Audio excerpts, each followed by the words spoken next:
I'm here in Oxford Circus in London, one of the busiest parts of town. Why have I come here? You can see it right behind me. Angus Steak House. Now, this is almost a rite of passage for the YouTube food review community.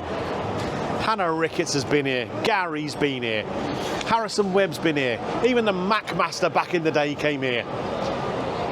Bit of a mixed bag, it has to be said, from their reviews. Harrison said he thought it was all right, a little bit overpriced, but okay. Hannah thought it was a rip-off. Gary hated it, and the Mac Master got food poisoning. Oh my goodness. So I'm hoping our experience is a bit closer to Harrison's than it is to Lee's, because I don't really fancy getting food poisoning from a steak here in London, that's for sure. Oh dear. Now, huge range of steaks on the menu here, but what's interesting to me, I used to come to London as a youngster, and these were the big shiny glossy steakhouses that people were aspiring to go to. There's only 4 of them left now. They just closed one down on Piccadilly. You got one in Leicester Square, one here, one up Bond Street somewhere, and I'm not sure where the other one is, but they're dying out. It's a dying breed. And that doesn't happen when something's particularly good, does it? Anyway, we're going to give them the benefit of the doubt. We're going to get in, and like I say, hopefully, Harrison, you're right, and Gary and Lee are wrong. Let's go find out. So here we are, sat down. We've not gone inside. It's not very busy in there. We come outside, and there are a few people sat out here. I'm listening out to see whether they're kind of touristy kind of accents. Hello there, how are you? Yeah, no, that's fine. No, by all means, you can come and talk. Please, don't do it. Okay. Don't want to talk to me. I was going to order some food then. She can go and take an order from someone else. Huh? Something I said? I don't know. This menu here, I'm a little bit confused by it, to be honest with you. They've got 2 ranges of steaks. There's a house steaks and a premium steaks. Now, premium steaks are Australian. They're 180-day, grain-fed, premium Australian beef. Verified pure black Angus genetics. I mean, Jesus, what are they doing, like DNA testing the cows? It's really rather interesting, isn't it?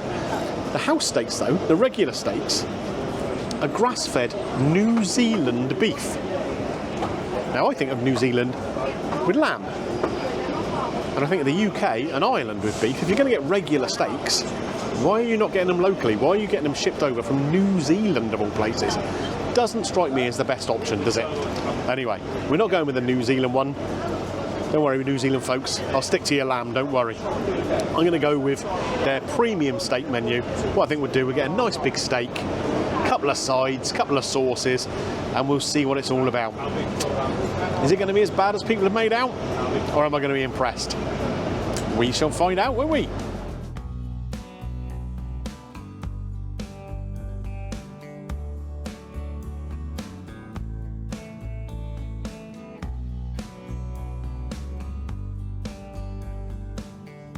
So folks, here is my lunch here at the Angus Steak House. We have our £39 Australian 10-ounce ribeye steak. £39 for this just by itself. All the sides and all the sauces are extra. What I will say, I mean, it looks like an okay piece of meat, but the cookery on it, there's no crust to it or anything. I mean, there's a few little sort of bar marks on there where it's been cooked on a grill. But I don't know. I'm expecting it to look a little better than that, to be honest with you. You've got the chunky chips here, clearly out of a freezer bag, but they look okay. Cream spinach and 2 little sauces here. You got the entrecôte sauce and the béarnaise sauce. Now, what I will say, those are very small pots of sauce, aren't they? Very, very small pots of sauce. And the jugs aren't even warm, so that's a bit of a problem from the start. Take the flag out. What does this say here? World Steak Challenge, Jacks Creek winner. So they're claiming to have the world's best steak, and they've even got a flag saying they've got the world's best steak. We shall see, shan't we? So, I think what we'll do, well, let's have a look under here, see how well rested it is. Yeah, not too bad. Not too bad, not too much leaking out. Straight down the middle. Well, it's cutting okay. Cutting okay. I mean, I've asked for medium. Come in and have a little look at this. What are we thinking about that? I'm going to say that's a little bit over medium, to be honest with you. Not very pink in the middle at all.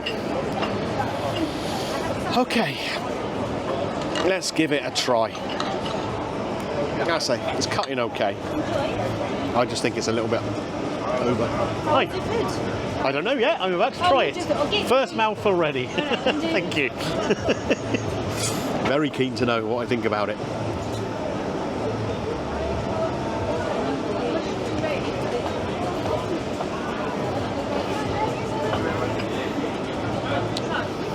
It's very salty.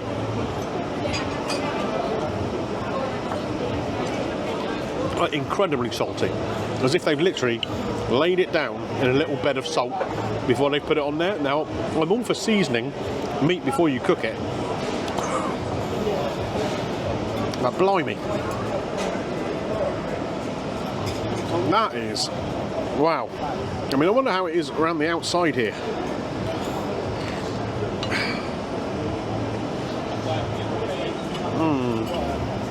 I mean, again, the fat's not even really rendered very well.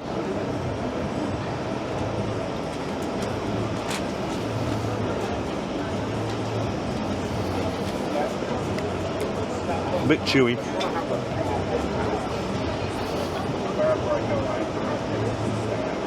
I'll be with you in a minute. Tell you what, folks, I wish I'd attached my smartwatch to my jaw. Eating that bit of steak, you would have thought I'd done about 500 steps. I mean, it's not quite send it back territory. It's not quite send it back territory. But it's not far off, I would say. The seasoning is wrong.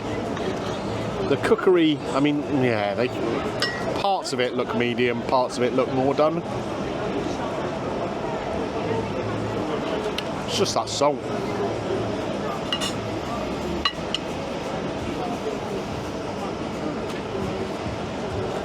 It's like going for a jog, but with me jaw. Okay. Let's try it with the sauces. See if they dampen down that salty element. We'll go with my favourite. Béarnaise is my favourite. Come on, are you going to save the day? We've got about a thimble full of it here for £2.50. Is that Béarnaise sauce or custard? Oh dear, oh dear. Come on, Greeno.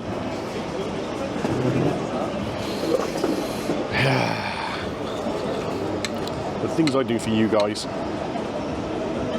Hello. I would like to ask, how is your steak now? Yeah, it's okay. It's a little salty. A little salty.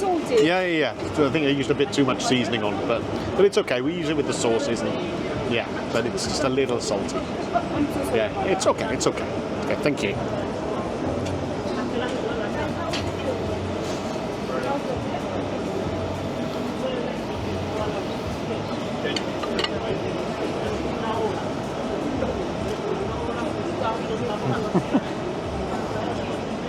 There's going to have to be some heavy editing on this video, I think, with the amount of time I'm taking to chew the steak at times. They claim here to have the world's best steak. There should be another flag in that Béarnaise saying world's worst Béarnaise sauce. That is appallingly bad. It has the consistency of custard. It has almost a bitter taste. Okay.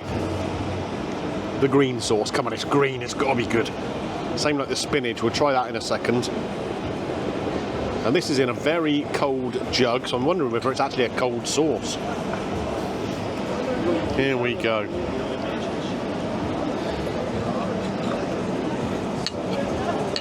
This, I'm going to find out where they get these knives from. Because it's actually cutting through this steak quite easily, in spite of the fact I can't chew the blooming thing.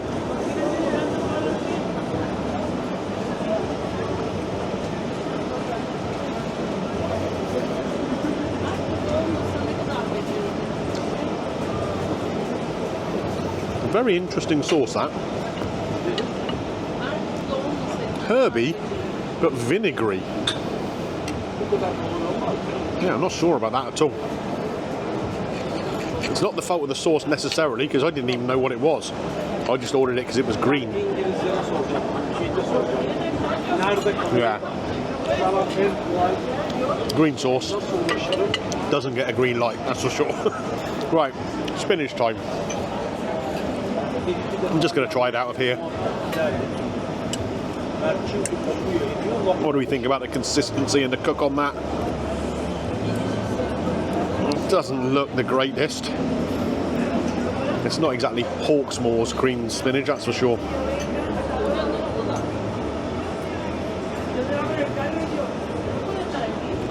Great oniony flavour to it. And strangely, not salty in the slightest. Could do with a cracker pepper, bit of nutmeg, and a lot less onion. And the chip's going to save the day. A big, chunky chip. The trouble is, I've got nothing here I want to dip it in. I don't want to dip it in the green sauce, or the béarnaise, or the spinach.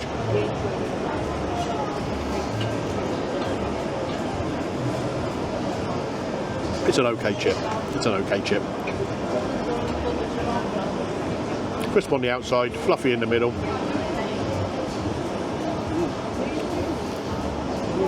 But just okay. Guys, before I do my summing up, I just wanted to show you something with the steak here. Can you see how uneven the cook is on the way through the steak?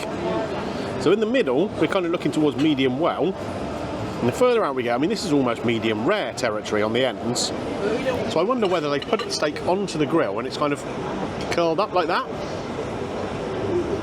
Maybe, maybe. But it's not great steak cookery, is it? Right, folks, wow. I don't know really what to say now. I think I'm going to gather my thoughts and then we'll head outside once I've paid the bill and have a bit more of a chat about it. Come away from the restaurant now, and I've got to tell you, folks, I'm a little bit shocked about what's happened, to be honest with you. First off, after we were having a meal or whatever, I got chatting to this guy at another table. Yes, a tourist. And we were having a conversation about the food. I wasn't quite sure whether he was agreeing or disagreeing with me, but it was quite an in-depth conversation. The other thing that actually shocked me was, you saw I talked about the steak to the waitress, okay, and I told her that it was too salty. She offered to make another one, and I said, no, I don't need you to make another one. Then the manager of the shift came out and had a similar conversation, asked me about the steak, and again offered to make me another one. I refused. Then a third time someone came out and also asked if I'd like the steak to be redone. I said no, just asked for the bill, just wanted to pay and leave. The manager, who had come out second, came over to the table again and told me they weren't charging me for a thing. They said it's not up to the standards that they're trying to offer. Don't know, maybe they've seen Harrison's video. But they said because it hadn't met those standards, I didn't have to pay. Now, is that because they saw the cameraman there holding a camera? I don't know. But if you think Lee went there and got food poisoning, didn't get any discount. Gary went there, hated it, didn't get any discount. So who knows? Maybe he just caught them on a good day. But to be fair, the staff there, front of house, were all very good. Wanted to explain the menu to me, very, very friendly, let us sit where we wanted to outside. No issues with the front of house staff there at all. The people sourcing the food and the people cooking the food, possibly a bit more of an issue. Think about the steak. 10-ounce ribeye with this little flag in it. This little flag saying it was the winner of the 2024 World Steak Challenge. Now to me, what they should be doing is putting it back on this little flagpole and waving the white flag towards their steak supplier, because they should blooming surrender. That was not a good steak. It cut quite well. Like I say, I'm gonna have to try and find out who those knives are.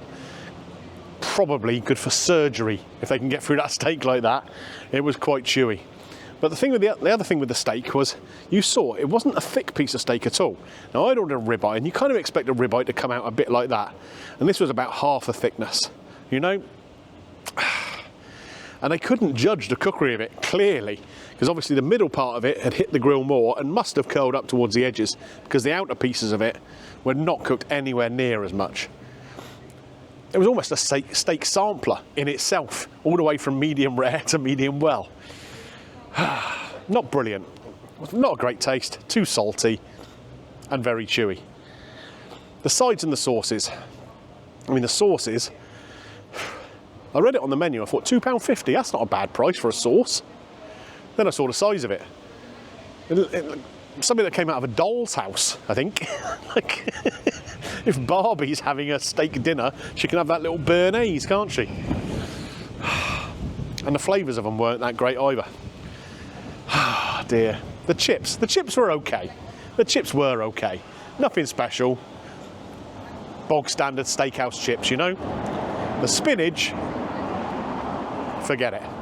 Creamed spinach should be kind of unctuous and yummy, and you get a little bit of nutmeg in there, it just brings it all to life. This just tasted of onion, not a pleasant flavour at all. What that was doing in there, in those quantities, I'll never know. So avoid that. Go to Hawksmoor. In fact, where we were sat, there's a Hawksmoor no more than 10 minutes away, where you can go and you can get a 12-ounce ribeye for about £5 or more than I paid for that one. Go and do that. You'll have a lovely steak dinner, you really will. So, normally at this point, I talk you through the bill, but I haven't got one. So I've got to come up with a score. Based on the food alone, okay, if I just had that meal and paid for it as normal, it would get a 0. Absolutely no points whatsoever. But I've got to take into account the service that we had from the front of house team and the fact that they did the right thing. I complained about it and they gave me no charge. So on that basis, I'm going to take it up from a 0 to a 1. That's all I can really give it. 1 out of 5. Does it get Greeno's green light? Absolutely not. There are a million better steakhouses here in London that you can visit. There really are. Well, maybe not a million, but quite a lot, you know. Don't go to Angus Steak House. I mean, there's only 4 of them left. Soon, you won't be able to go to one. They'll be extinct. Anyway, before I get extinct, I'd better finish this video up, hadn't I? If you've enjoyed the video, don't forget, click the like button, ding your bell for notifications, subscribe to the channel, look around the vault, all that good stuff. Can I move my arms around any more than I already am? Probably not. Look like someone directing you off the plane, don't I? Emergency exits that way. Good Lord. I'll be doing semaphore next with flags. Well, hello. Oh, my lift's just turned up. I better go. Catch you later.